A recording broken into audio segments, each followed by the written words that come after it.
કાકા ભાઈ પૈસા મોકલો, કાકો પૈસા ન દે તો માથું ફોડું.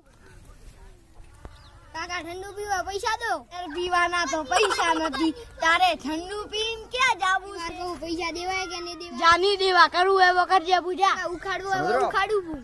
જા આટલી વાત છે ગામડે હવે પાણી પાવું હા મરે ગાવ. અલ્યા કોણ આયું અલ્યા આ તો મારા પૈસા છે દેવા પૈસા તો હું નથી આપું પણ તને ઠંડુ લાવીને આપી દઉં. હા ઠંડુ લાવીને આપી દો. ઠીક અલ્યા ઘરે ઠંડુ પડ્યું છે તે લાઈને આપી દઉં. ઠંડુ અહીં કઈ દેખ્યું જો અહીંયા ગોતીશ તો મને મળી જશે. कैसे लोग रहते हैं यार અલ્યા આ પડ્યું ને મળી ગયું હવે મારા છોકરાને આપી દે. આવી ગયા. લે બટા ઠંડુ. કાકા આ તો ઠંડુ